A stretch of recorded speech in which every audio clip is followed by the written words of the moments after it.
We do have a couple of stories here.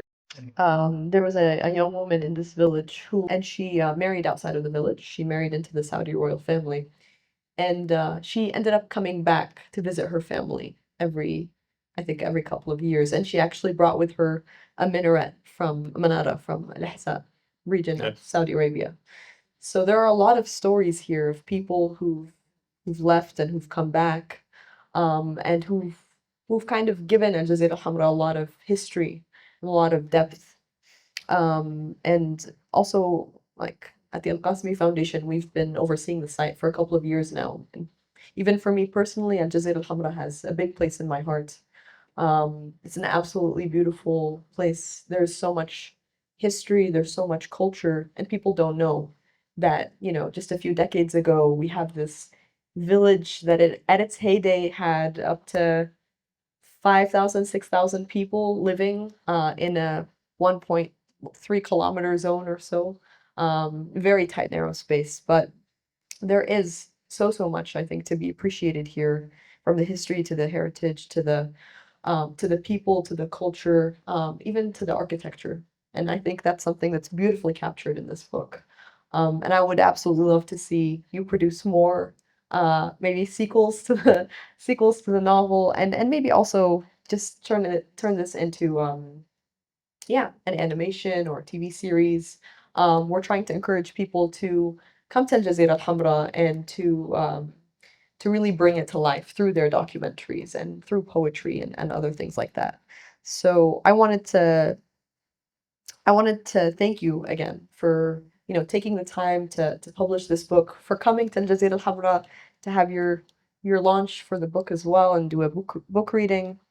And before we kind of wrap up this session, I just wanted to ask you, tell us in a few words why people should read the book if they haven't yet read it. Well, I believe that reading is something that a lot of people have stopped doing Yeah. because reading was always associated with gaining knowledge.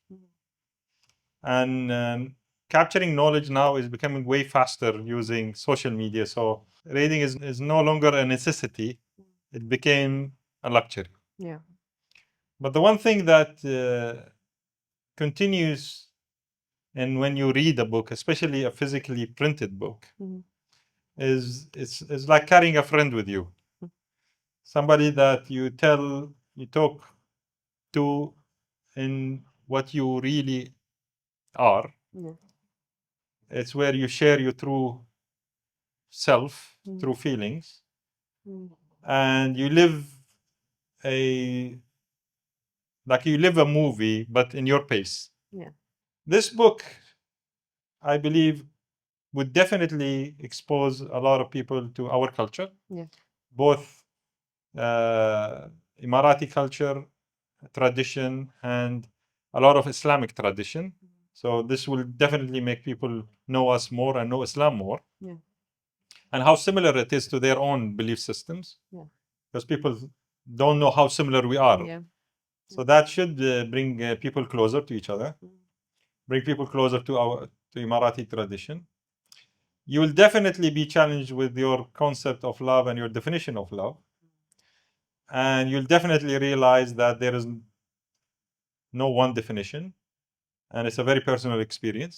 But then it will also help that you understand yourself way more, and you can come out of this novel having a lot of questions, more than what you have today, and some answers. Yeah.